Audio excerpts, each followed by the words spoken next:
Hello, I'm Coach Patel and I'm joined by my co-host Jamie Bettridge. We would like to welcome you to the Football in Business podcast, where we will discuss all things football and business. On this podcast, we will delve into the minds of various individuals who have been involved in football and gain insight on the game that we'd all love to know. We will hear some brilliant stories and have some great laughs as we speak to individuals from the football world. Added to this, we will get an insightful view into the mind of someone who is a part of the game and understand how easy it is for them to transfer their core skills into business life whilst finding out about business ventures they are a part of. We've got some great guests lined up which can hopefully give us all a different view of the game and where life has taken them after the game. Please hit like, share and subscribe, and if you know anyone who would be suitable for the show, please put them in touch. Welcome back to the Football and Business podcast. Today our guest is known for having one of the most iconic celebrations in football and has played for many years in the top flight. It's Lomana LuaLua. It's amazing to have you on the show. How are you, Lomana? I'm doing good. Thank you for having me in the show. Thank you very much. I'm doing good, bro. How are you guys? Yeah, really well, thanks, Lomana. So if we crack straight on into it then, can you tell us about how you got into football? Oh, okay.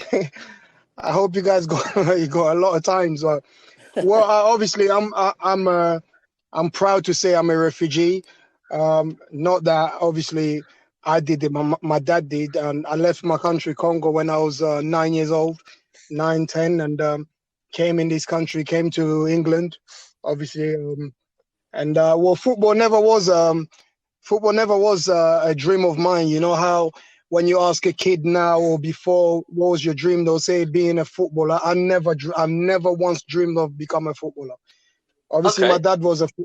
my dad was a footballer in Congo, but he did few things that I never really liked. You know, he's my dad. I love him to be rest in peace. He's not longer here. But when I was young, I remember I was like his book boy.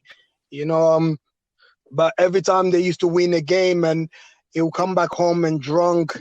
You know, I'm not saying that was a bad. He wasn't an alcoholic. He wasn't drinking all the time. But you know, after the game in Africa, they all go out with friends, and you know, a few times he'll come back and start in trouble with mom. You know, like when he not knowing what he was doing. So seeing all that made me give a promise to my mom that I'll never drink alcohol. To these days, I don't drink alcohol, and that was part of the reason for me not wanting to play football, because obviously in my head, in my head it was like, oh, every time he goes and play football, he'll get drunk, and you know, so football never was a dream of mine. But obviously when I came here in England in school, it was my school teacher actually, David Hatt. I can never talk about me being a footballer without him, you know, mentioning him, because if it wasn't him, I'll probably never be a footballer, because he was the one that bought me my first football boots. It took me to many clubs before. When I was 16, took me to West Ham for a trial, Luton, Leyton Orient, but I never had the opportunity to. They never really signed me. So, but then he never gave up on me. You know, even when I left Gave you the school, support. yes, he was always there. Like I said, you know, my dad was a footballer, but my dad didn't buy me the football boots.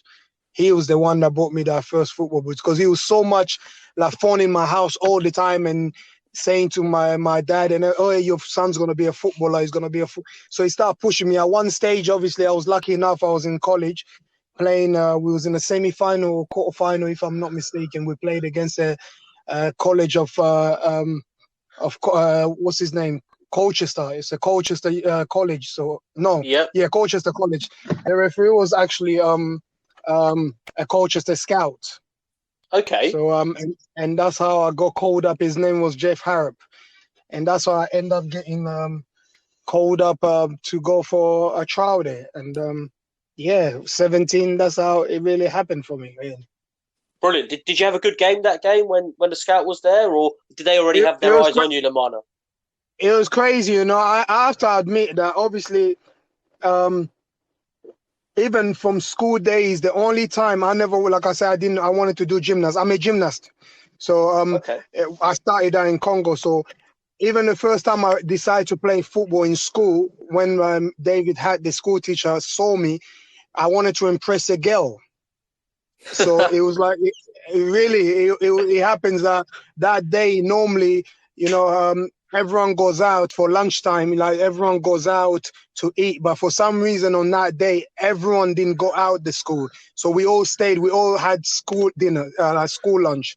So, and everyone was playing football, and no one really was interested in gymnastics and all that. So, and there was a girl I liked, so I wanted to impress her. So that's why I ended up. But I always knew I don't get me wrong. When I was young, I played football a few times with friends, but it never was a serious thing. So I just joined her to impress the girl, and it did happen. So, but obviously in that day, also in school, in college, sorry, I'd never wanted to play, but they had me on the bench. But when I saw so many people start coming, and again, there was a girl that I liked in college. There's a common trend here, Lomana. Exactly. So my wife probably will go crazy, but I don't care. I'm just being honest. So yeah, so there was a girl. When people start coming to watch the game, because obviously it was a big game for the college, and I was on a bench, and when I saw people coming, so I said to the teacher, put me on. And then he ended up putting me second half, the last 40 minutes to 35 minutes or something. And I came on, we was losing actually, and I scored a goal. And then the referee, like the scout, say, "Oh, that was lucky. I bet you can't do that again." So I said, "Okay." I take the ball and I scored again. And he says, two-time lucky, but you can't do it the third time. So I went and took the ball from the keeper and just went around and just dribble everyone and then score. We won the game, actually, to be fair. And then he just gave me his number, said, "Oh, you should call me and wish you obviously, I'll invite you to Colchester." And I was like, "Yeah, whatever. I've been to all these other clubs. They never took me. So what makes you think me coming to Colchester, they will take me?" And I never really took it serious until obviously he ended up speaking to my, find out about the teacher David had, and David had started calling the house, and my dad got fed up and he just kicked me out, told me basically, go. I'm tired of people calling me in the house. So you got the scout's number, but did you get the girl's number? I like that.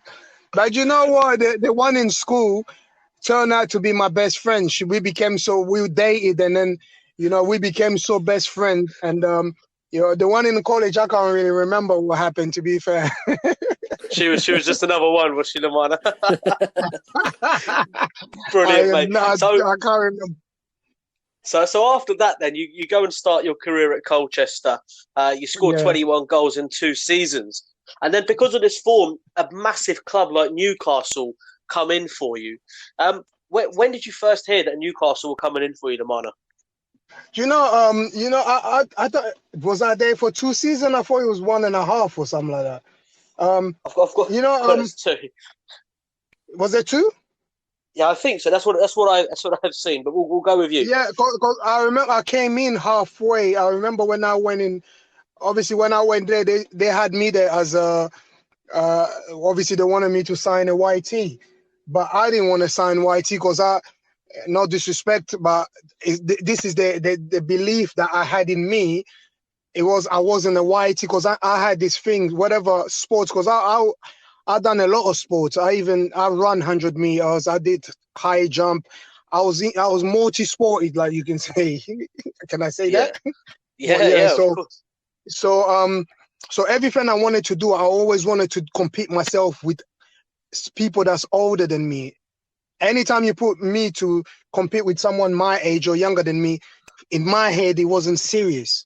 I never really took it serious because I wanted to, really compete with those big people. And when I went to Colchester, they had me with the youth team. Unbelievable. They had Mickey Wadsworth, who was Mickey Cook, who was the youth team developer. And when I went there, I remember saying that to the players, I didn't come here to play a youth team. I'm not one of you guys, I want to play first team. So, and I'm going to play. And the first day I'll play, I'll score a goal. And everyone was looking at me like, yeah, what are you talking about? You can't even get into the youth team. Because back then I never used to like training.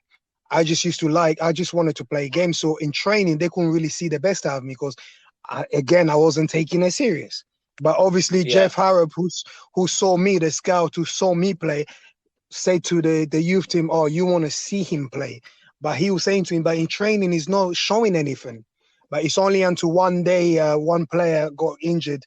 I think we traveled to Torquay. It was a long journey from Colchester, and it was freezing. So, and I was lucky enough, one player got injured and then saw me play and was like, raw, this boy can really play. And I'll tell you a funny story. In school, I'm from I was raised in Forest Gate School. I'm an East London boy. Yeah. I support Tottenham, but all my friends are Hammers or West Ham supporters. So back then, I used to play district. I used to represent the district. And I remember I used to see Jermaine Defoe, all them Zamora, all of them used to come and they used to say to me, why you don't play, like for a team? And I was like, yeah, I ain't got time for that. Because I just didn't like the training. So in school, people they knew me by the name of Lomana. So when I end up going to Colchester, I gave the name LuaLua because it was my granddad's name. My granddad, before passed away, he told my dad to give me that name. For some reason, it was like a blessing.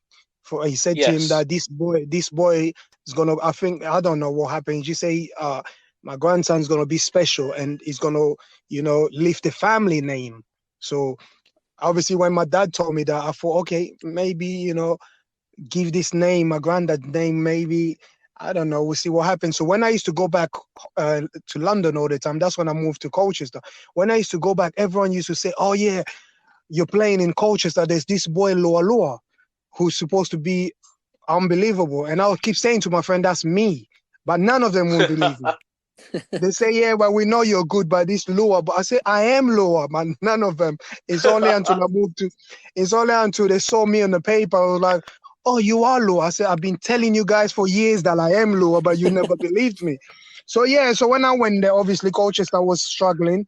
And a coach that came in was Mick Wadsworth. His name was Mick Wadsworth. I remember him saying to me, because I didn't like his attitude, the way he was. I feel like he was a little bit arrogant. So obviously I had Steve Wigner, who was the coach of the first team. When he was really good, they took me as I was lucky enough to be with people that took me like their own son. Like I'm talking about David Hatch from school, Jeff Harrop, the scout, who took me to his house, gave me that platform, really made me like one of his kids. Until these days, I still speak to him. I thank God for giving him like those people around, bringing those people around my life to pass through my journey, like for them to be in my journey. So then he passed me on to Mickey Cook. And then they really look after me. And Mickey Cook passed me to the first team manager, Steve Wigner. But when he left, it was like different, when you're used to someone and then a new person come in. So it was really hard for me. And how did you handle the change? It wasn't because you're used to this. Like I could easily get away with things, I can do things, but because they saw something in me, no one else saw that, They knew for some reason they just knew, oh, this boy is gonna take it to another level. Or because I remember when I was there, the person, it was Mark Kinsella who was holding the expensive player of the thing, and they was talking highly of him. And then suddenly I become one of those kids, because there was some good youngsters in the youth team that there was 2-3. I remember they was talking about them. So then suddenly I came in and it's like, oh, Lua, Lua. And obviously when Mick Wadsworth came, I didn't like the fact that he was like too strict. He was like a strict parent, like I don't know. I just like, I remember playing one game against I feel like it's Southend, if I'm not mistaken. I know it was one game we played, we was losing, and then halftime, come in the changing room, he told everyone else to leave the room and me to stay. So I had my guards up, I thought, oh, we're gonna fight here. So I was ready to rumble. And he sat me down and he put his arm around me and say, listen, I take you like my son. You think I'm strict on you. I'm not strict on you because I know what you can do. I've seen you play, but I promise you I'm going to go. I came here, to get some experience, but I'm going to go to a better team in a higher league. And if you help me stay up in this division, I'll come back and get you. And I think that was a turning point for me. So, and I gave everything I have, and it was a great relationship. He really looked after me, helped me, and the players that was there, the Jason Dezelle, there were so many players. All them players really took me under the wings, and then after that, obviously he left and he went to Newcastle. So he obviously told say Bobby Robson, rest in peace, but to come and watch me. So there was a lot of teams that was coming to watch me, and obviously Newcastle was one of those teams. Okay, if we move on to when you're at Newcastle, and like you said, Bobby Robson was the manager at the time.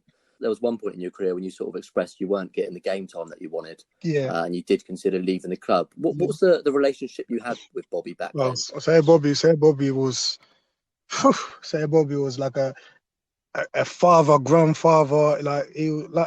Put it this way, I said to you that before, I never liked football, and the people, obviously my dad was a footballer. I don't believe in I don't believe in idols or heroes, because as a Christian, we only have one hero.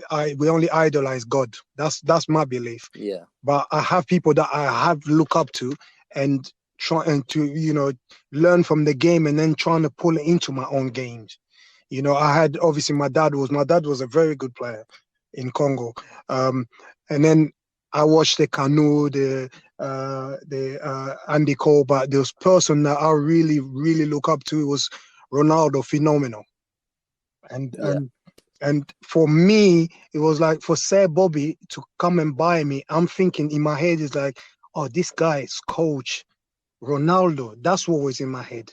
This guy coach Ronaldo. So he can take me to another level. That was in my head. So you saw the future in Bobby.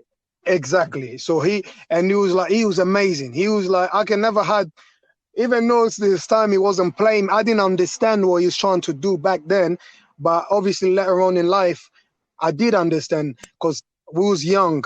It taught me, and I was playing all the time in Colchester, enjoying life. I came from nothing to, earning, like getting £1 for my pocket money from my dad, to suddenly you're getting £50. It was a lot of money for me back then. You're talking about 90, 99, 98, 99. So it was a big money back then.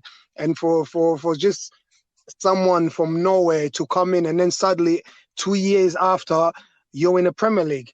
Not many people get this opportunity. I was lucky enough and blessed enough by God to have that. So when Sir Bobby, do you know what? I wasn't actually going to sign for Newcastle. I was on my way. It was Tottenham who bought me. I was on my way to Tottenham. And then suddenly I got a call from Mickey Wordsworth saying that, oh yeah, you're no longer going there. You're coming to Newcastle. So Mick Wordsworth, because I knew him, he was a big part. And then Sir Bobby, through that, he was just amazing. I was happy, looking forward, had a great time. Like I said, you talk about game time. I think Sir Bobby was trying to do what Alex Ferguson did with the youngsters, trying to get all those youngsters together so we can get used to each other's game.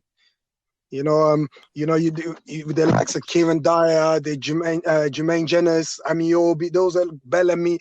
There was a lot of us, but Rooney came on scene, and then suddenly everything changed. And I'm thinking, okay, this young boy's playing. Why can I not be playing? But mind you, I had people that I was looking up to, great players like the Alan Shearer, Gary Speed, who I love, rest in peace, who was always there for us. He was like our captain.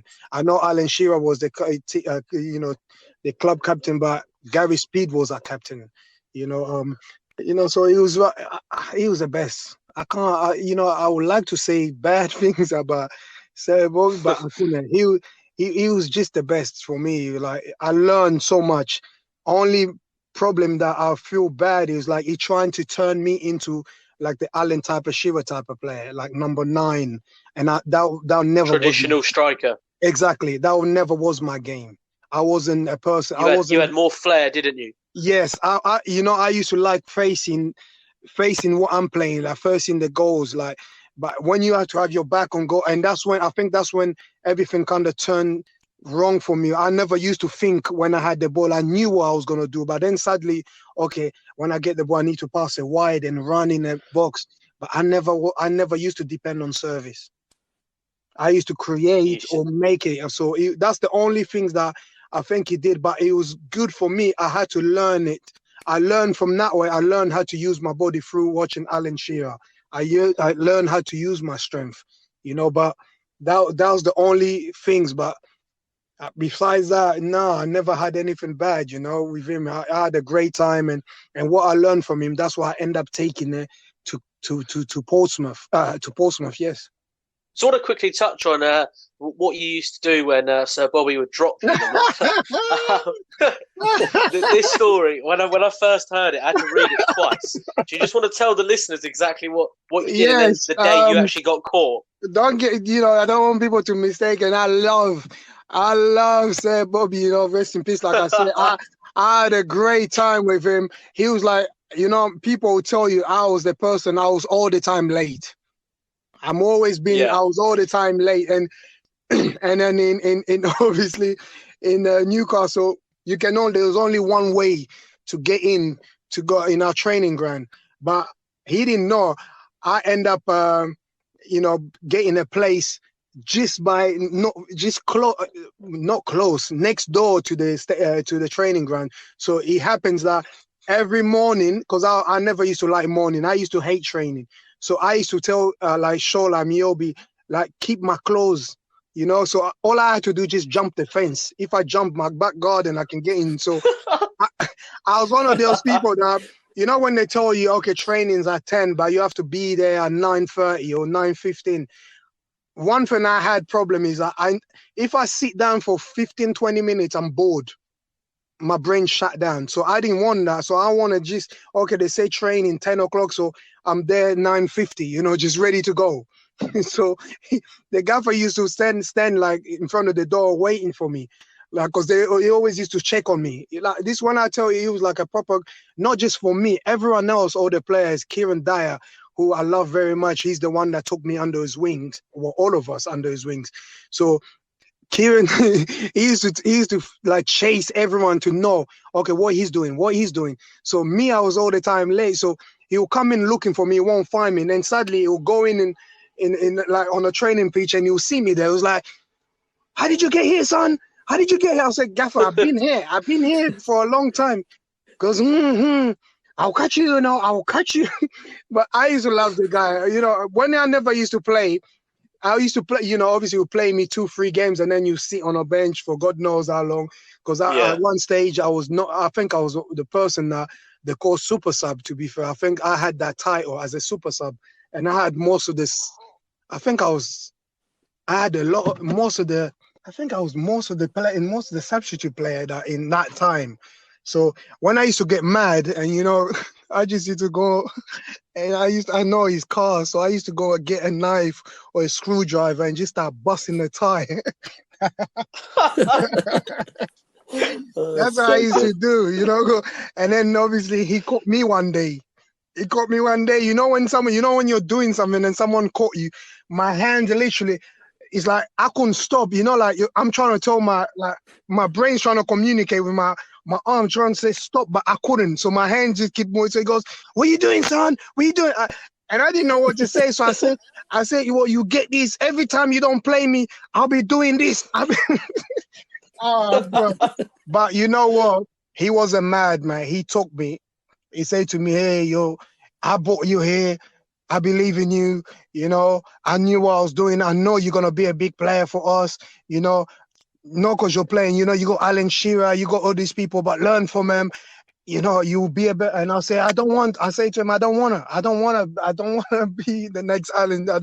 I just want to play. Rooney's playing. He says, "Oh, you won't understand, son. But, I'll send you on loan to get experience and then you come back." I said, "I don't want no loan." I said to him, "I was in Colchester playing. I didn't ask you guys to come and buy me. Why did you buy? So you bring me here to sit on a bench." Mind you, I was young. I moved there, no family, just me by myself. You're just thrown out. You're talking about Premier League, no championship, no, you know what I mean? So I was there alone. Yeah. I didn't know. I was young, naive. So yeah, I did what I had to do, but he really made me see things in different way, man. I loved, there's some of the images I didn't even know. I had some videos that I didn't look at. And because back then, some Congolese journalists came to Newcastle to try to do a documentary about me. And I didn't even realize they actually went to different players and people on the street, and obviously Sir Bobby. And I saw some of those videos, what he said about me. And I always wanted to hear from him when I was then. So I didn't get that opportunity. And then obviously to see it, you know, I cry, you know, because he was such a great man, really great man.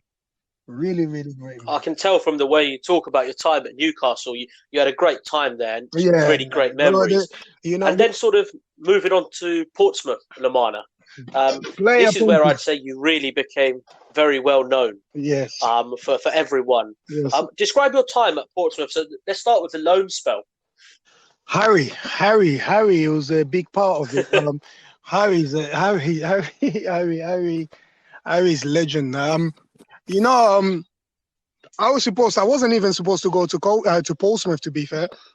My loan was to go to Leeds, because obviously Leeds was closer to Newcastle.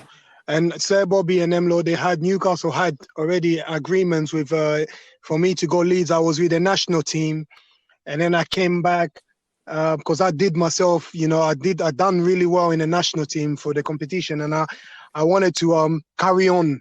So he was like, I said I didn't want to play. I didn't want to be on a bench. I want to play. I want to show you guys that I can play. You know, if you give me that trust, I can play in the first team. I need to be like playing consistently to get better. So, but they said, no, you're going Leeds. I said, no, I'm not going to go Leeds. I have my own team. So, and then I knew Portsmouth was in the bottom. They was fighting for relegation. But the main thing for me was like, I thought, okay, Harry loves flair players, and this is opportunity for me to show my football I know, because I wanted to play the football again I was playing when I was in Colchester, you know. So yeah. So that's why I end up, because I remember, you know, normally when you go on loan, you're not supposed to play against your own team.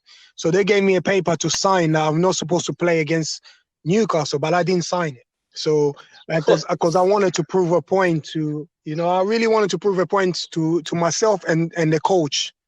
You know, I wanted to show him that I can do it, and not knowing he already had faith in me, but he just wanted me to learn. So going in Portsmouth was unbelievable, bro. Really unbelievable. The fans, Harry, I can't, you know, Harry, I'm not even want to mention Harry, but before, I remember my first game, it was against Tottenham, and I'm a Tottenham supporter.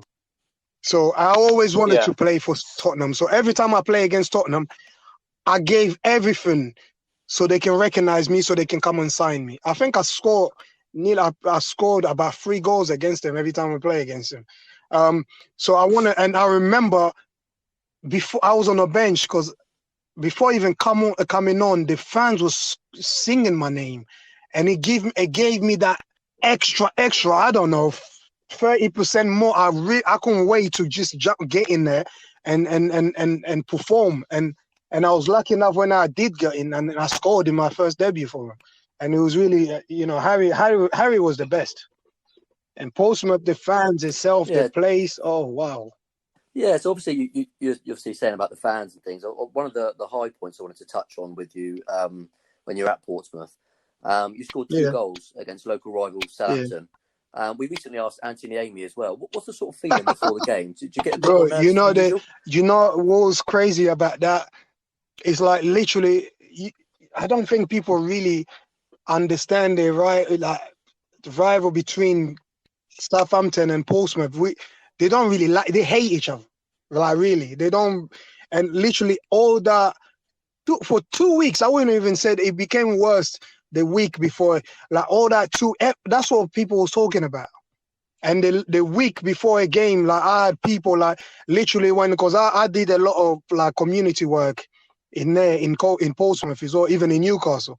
I did a lot of community, so I was doing a lot of things. Like literally when you're on the street, I was in town I loved Portsmouth, so I was in town every time. I love like mixing with the fans. I just loved Portsmouth. Not just the team, but the whole city itself. I loved. Portsmouth. So, and every day that you're out, all people was talking about Southampton game. Southampton, you have to win this game. And what makes it even more beautiful for us winning that, it was like we had a manager, Harry, who left us, Judah, back then. We used to call him Judah, who left us and went there. So it was like, I think that, I can never sleep before midnight, me. And probably that was the first time in my life to actually sleep at 10 o'clock. Because this game was so much, and I was carrying injury. I was a little bit injured, so I was carrying some injury, but I really wanted to be part of beating that team. I really wanted to be part of that, sending them down, because this game, if we knew there was like, if we win that game, we was going to send them down. So I was really, I was up. I've never been up for a game. I was really up for that game, really, yeah. And the fans also. Do you know what's brilliant about what you're saying, Lomana? Jamie's actually a Saints fan. So he sat there when he scored those goals. Jamie, he was crying. I love you, man. It's just history, bro. So. No, I mean the thing about doing this podcast here is we've got to stay neutral and we've got to get both sides of the story. So I'm very intrigued, and it is really good to know that obviously as a player you do get the same feeling as almost like a fan does. Not every player is like that though. I literally every teams I play for, I became the fan. Like I literally. I used to go and meet the fans and speak. I wanted to, when you're signing somewhere, I was interested. It's not like players nowadays, or some players will sign in for a team just for money. Literally, when I was signing for a team, I want to see if my style of football will suit. Like I'll be able to play there. So, and I love the way they play. And like Harry, I love the way Harry saw football. And when I went, the love that the fans showed me made me become a fan of it. So you can understand, I know you're Southampton, but if I was playing for Southampton, I'll have the same feelings. But really and truly, I was a fan of Portsmouth playing against Southampton. And for me, it was war. That's what was in my mind. So, and it's interesting you say that, because players should have that mentality. Yes. But now, before big derbies, you see them giving each other a cuddle in the tunnel, and it really winds me up. I'm a Man United fan, and it frustrates me so much. It shouldn't be like that. Your friends, like remember we had Nigel Quasi, who was our player. And he went with Harry, but he's someone that we're used to. But when he came, soon as he got on in the stadium, before obviously hello, but even we didn't even hug. We just say hello. But after the game, you can hug. But he didn't want to hug because he was also upset because they lost the game. So you can understand. Maybe you have to wait 2 days to call him. Bro, it's obviously a game. But then I didn't want to hug him. Because for us, even Harry's the one that bought me there. I didn't even want to, all I say was hello and nothing else. I didn't even look at, because it was like war. And I agree with you. Players you should know the history of the club first. When you're going to a club, you should do your history. Find that, do your research. And then, games like that, this is what I say now. As I look at football now, obviously generation change, and I look at some players and you're thinking like, oh my God, so these guys does he really love football? Or is he just there, like social media, just, oh yeah, I've got so many followers, but it's crazy. But I can't really talk more about him. But yeah, a lot of players should take that, because when you're putting on that jersey, because then people are sweating, they're putting the money to make sure that you do. Like one thing I did learn, I'm a skillful player, and not all the time things will happen. But you can still do the other way, the working hard bit. You can still give everything. And the fans some of the fans, the extra energy, you see, like, no disrespect for me back then, I don't know. I've never seen a better, fans than Portsmouth for me, because I even remember when we play Arsenal, we're losing like 3-0 or something, and our fans were still like singing, oh, we're gonna win 4-0, we're gonna win 4. You don't get these people, so you can you know what I mean? So you really have to give everything. Yeah, I agree with you, Jamie, but I'm sorry, but we did beat you though. No, that's okay. I don't know if you watched the most recent game. I can't.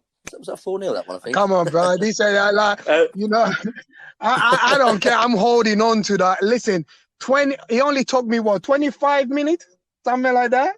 I came in, you know, I took all my goals with me. I know. I think you even went off. Yeah. So I took everything. I took the fun, the entertainment, everything. I just want.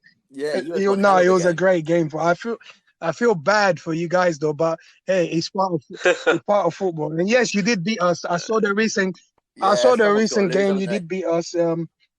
But you know, it's football. That's the beautiful thing about football. Exactly, Lomana. I just want to touch on your time at Portsmouth. How good a strike partner was Yakubu? How good is Yakubu? Yakubu is one of my best players. He's incredible. His finishing is so good. What was it like playing up front with him? Yeah, you know, listen, when I signed for Portsmouth, it was obviously we had him, Teddy Sheringham, Todrov.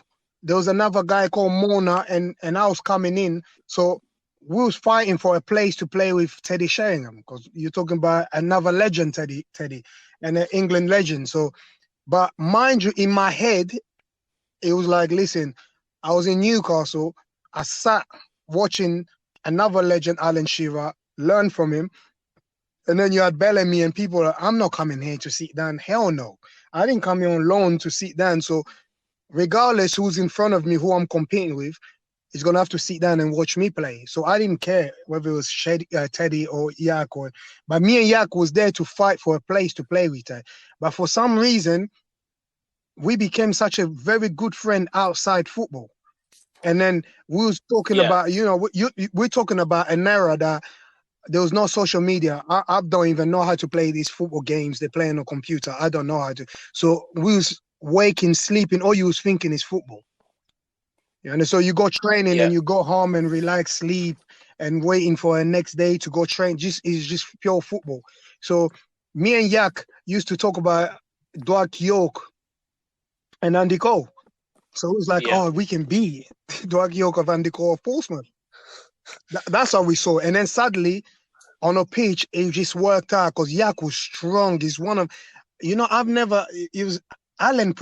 Shearer probably was the strongest I've seen. Like, when he holds the ball, you can't take the ball off him.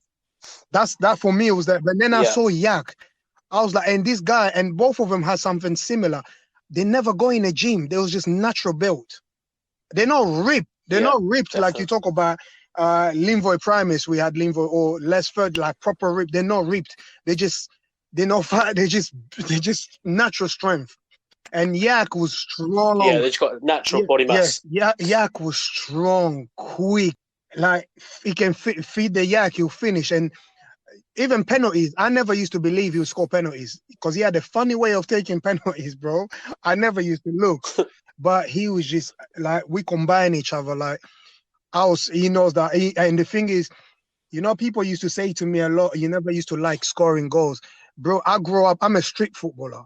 Like I said, I've never been taught football. The football I know is like watching the Maradona, the Pele videos, like making someone look stupid and wait for him, come back again. You dribble past someone, you say, hey. Yeah. And this is what Sir Bobby used to, you know, Sir Bobby in training, he had me like in training, if I take more than 3 touch, I had to pay money. I had to pay fine. Wow. I can't tell the money, but I had to pay fine. And this is why at times I didn't I used to think that this guy hate me, you know. He brought me here to really destroy my career, but he was trying to teach me. He was trying to teach me how to know when to use know when to pass and when to dribble. So I literally had 3 touches all the time. So when I went in Portsmouth to see all that, me and Yak knew that I like dribble. I'll dribble and pass. So I used to like setting him up, like just set up players. So me and him was really, we both was quick, strong. He's more of a finisher. This is why I feel disrespected that people like don't talk highly about him, because this guy, every season he was scoring 10 or plus goals. And back then in the Premier League, as you know, Jamie, Kush, you all know that it wasn't easy. It's not the same Premier League that we're seeing now. We had really strong player, and for him to score he was 10 goals consistently good, every season plus, Yak is in my top 3. I always says that he's unbelievable. 100%. You mentioned street baller there, Lomana. Just obviously, I want to know, right? Obviously, your brother Kazenga, you're related to Yeah. Yannick Balassi, and you all play football the same way. What's in the family diet so you're all so skillful? No, we don't play. So, because I'm older, so therefore they follow me. You understand? So I can't. So Okay. No, I don't know. It's just they watch me, being obviously one of the elders, and obviously I say my dad was a footballer. I don't know. I don't know. It's just a God gift. I can't really say. But Yannick is probably my brother. Kaz is a skillful player, but Yannick's probably had the most attitude I had. I had the attitude. I don't give a damn who I'm playing against. If you speak to my agent or speak to any manager, like when they used to say to me back then, "Oh, you're playing Manchester United," I say, "Bring it. I can't wait to play against Rio. I can't wait to play against Yabstan. I can't wait to play against Saul Campbell. I can't." So that's my mentality. Okay, the bigger the game, the more I wanted to test myself against those best. To be the best, you had to test yourself against those best. So I don't know. We were just lucky enough. We thank God for that. I can't really say we were born this. It seems you all enjoy the game. We love the game. We love dribble. We love because it's fun. We still play outside. Even though you're professional, every little chance that I did get to play outside, because I think that's the football I've learned. We learn from.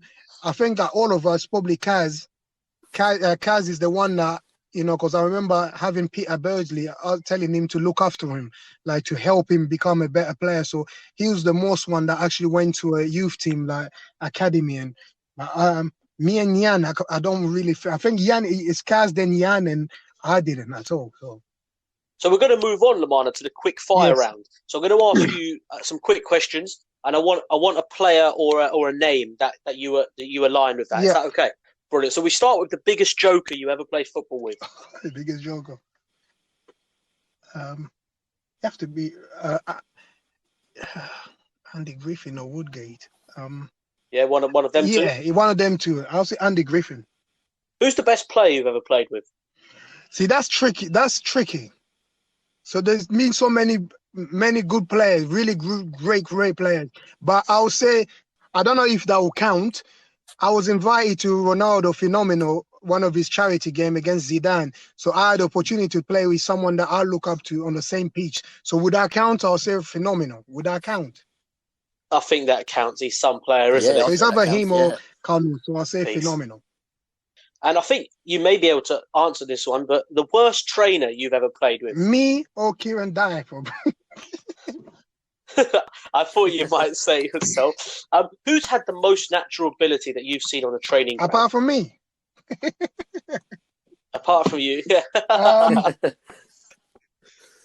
but I don't think you guys will remember him. It's like there was this boy, Frank Songo. Songo. But for me, it have to be. You know what? For me, it have to be like. So see, I have to look. I have to stop you there for some, because I have to. There's different type of skills of players. There's like you. Yeah. I'll say to you like I'll say, for example, Messi. Messi's skill is tricky skill, but it's not as skills as Ronaldinho. I don't know if you understand what I mean.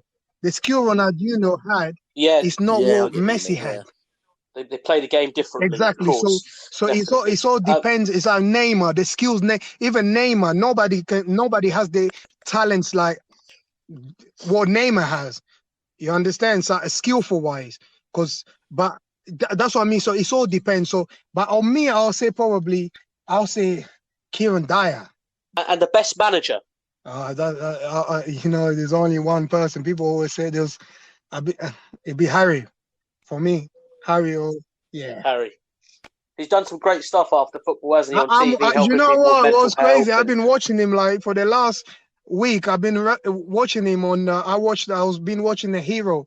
Was that the Hero things that he just done with when he went around with other players, ex-players, and they went to play German. Yeah. I watched. It was crazy. I even cried because I watched Lee Andre, the Aston Villa type.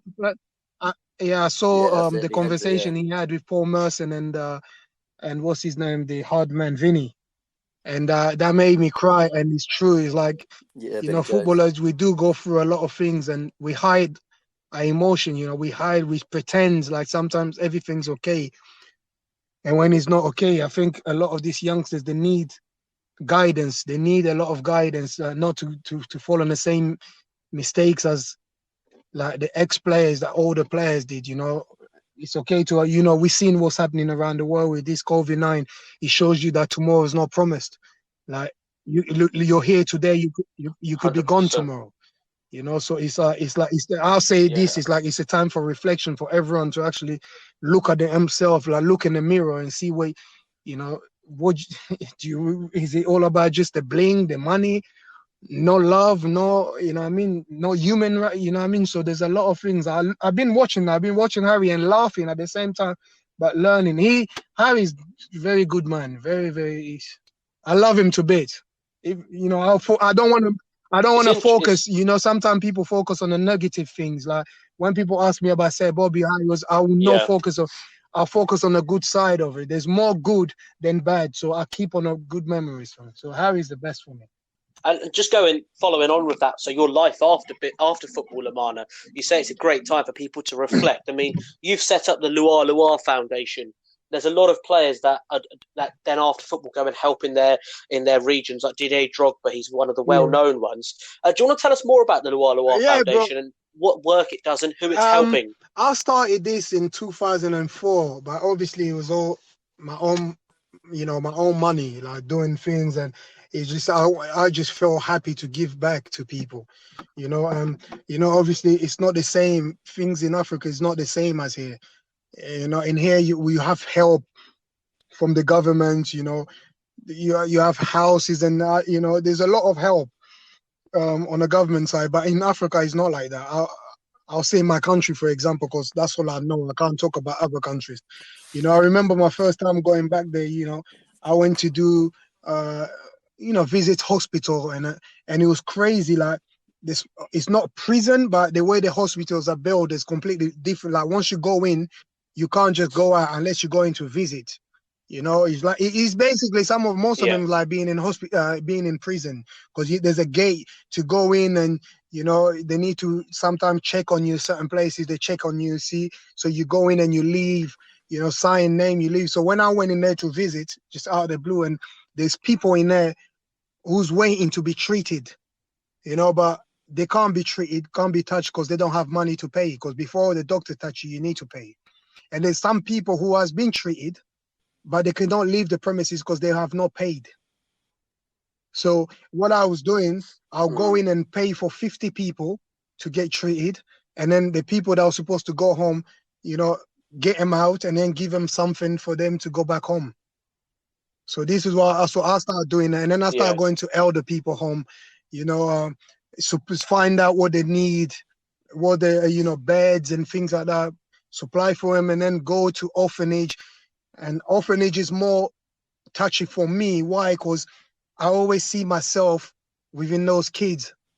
How, you will ask? Because I always says I was lucky enough to have my dad to bring me to Europe, and I'm not different than them.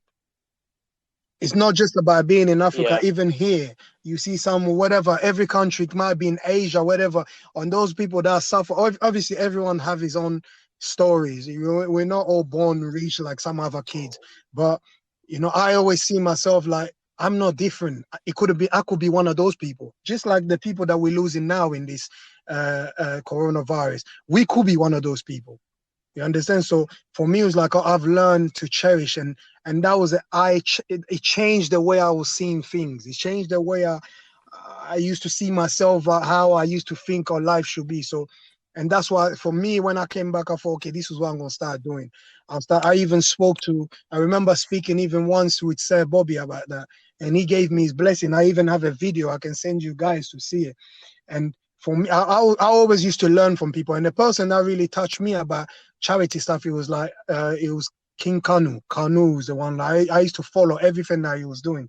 So, and that's what got me into it. And then I became an ambassador of UNICEF, doing a lot of work, being a voice for the kids, vaccination, make sure the health.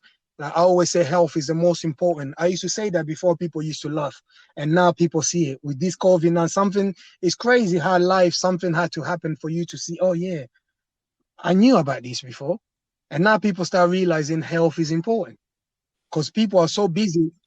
And now they appreciate Exactly, people it. are so busy. It's crazy how you can put petrol in your car every day. You make sure that your car don't break down, but you can't look after your own body because your body also needs petrol by feeding it. And so many people were just thinking like, oh yeah, I need to work. But you die, you kill yourself, So for me, like this foundation is something I hold in heart. It's something that I'll see myself after football. I wanted to do that after football. So like now I've been doing now for a long time, going hospital, orphanage. And so I figure every time I came back, I'll go back to Congo. You go to an orphanage, there's some orphanage that I always go all the time. And you hear like 2-3 kids died and this, and then you see some of them, they're giving them a platform where to sleep. Yes, thank God, I thank God for that, but they're not giving them medication because the kids are sleeping every day. Will go out, will wake up and go out and still do whatever they're doing, whether it's crime, whether stealing, whatever, and then they'll come back and sleep. For me, I didn't quite like that. So I thought, okay, like what we're doing now, I bought a land and they start building, like securing the place. We have the markets now. Architect done everything. I told him what I want in that. So they done all that. And now we're just trying to, one hand cannot help everyone. Brilliant, Lomana. So the LuaLua Foundation is obviously a great thing that you do. And here at the Football and Business Podcast, we're more than happy to plaster it all over our socials because what a great foundation you're setting up. What other fundraising methods are you using to really grow the foundation? It's all new to me, like I said, considering that I myself been obviously sponsoring and doing things out of my own pocket. So now we've launched, the team actually launched a GoFundMe, obviously to raise some money to help people in Congo, but that's just to help them through this pandemic time that we're having. But the whole main idea is obviously they can go on. Obviously, there's a site for it. There's a website that people can visit, and Instagram is LuaLua Foundation. I think sooner or later they're gonna download the image of what we're really trying to build. They can see what we're trying to build. They can see the work, because I don't want people. I never wanted people to come in and just put something and then just leave it. I want people to see, where the money is going. You understand? So the whole idea, the GoFundMe we did is just trying to raise money because now I obviously I've been contacted with, because I still do a lot of things for my country. I was contacted by some of the governors, some people in a higher power, like trying to get me to put a message to tell people to stay inside their house, not to go out. Yes, in England we can do that, because obviously you do get help from the government. But in Congo, how do you tell someone stay home when they don't have nothing to eat, nothing in their belly? When people in Congo are used to, like parents are used to wake up in the morning, go out, look for something and come back home and feed the kids.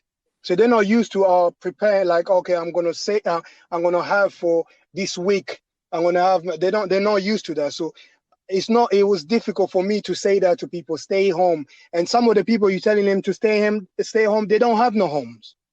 You understand? So it's very difficult. It was very hard for me. So this is and I have a lot of people sending messages like, oh, we need help. So I just thought, okay, my main focus was to build this orphanage, to give them education, because in there'll be education. It's not just going to be a place for them to sleep. And anyone that would like to, when the orphanage is built, anyone would like to come and visit, that would like to bring whatever, just to pass on a knowledge or a love, to spread love, they'll be more than welcome to see what we're trying to do. My whole idea is trying to, those kids, by the time they leave that place, they'll leave the place with head high and ready to face the world. Then they don't have to rely on nobody. They don't have to for a girl, for example, young girls, for example, some of the young girls' cases, they're doing prostitute outside, sleeping for money. Now, I want to show him, like, listen, you can actually work. You don't have to rely on a man to give you money. You don't have to sell your body. That's what I'm coming in. So now we have the GoFundMe, just trying to help some of the families, the elder people that's been abandoned. When I talk about orphanage, it's not just orphans, it's not just kids without parents. There's also kids that's been abandoned on the street. So they'll have all those images. They can always visit the LuaLua Foundation. They'll see what we do. But the whole main idea is to build the orphanage. So there's a place that they can donate a little bit, even just a little gesture. It means I'm not asking people for numbers or figures or whatever you feel is right in your heart, you can give. Whether it's 1, 2, 10, it's up to you. That's what that's brilliant, Lomana. And please send over the link to me, so then we can get it out to our followers as well. And so anything that we can do to help such a great cause, that's brilliant, Lomana. Well, we really appreciate you coming on the podcast today. You've shared some great stories, and you're really involved in an incredible foundation. So thank you. Cheers. Thank you. Cheers. Thank you very much for listening to this podcast. This was brought to you by Your Lead Machine and Deepest. We look forward to you joining us for our next episode. If you have any questions for us or things you'd like to know about the afterlife of a footballer, please let us know by dropping us a message on Instagram. If you enjoyed this podcast, please hit like, share and subscribe. And if there's a guest you'd like us to get on the show, please let us know.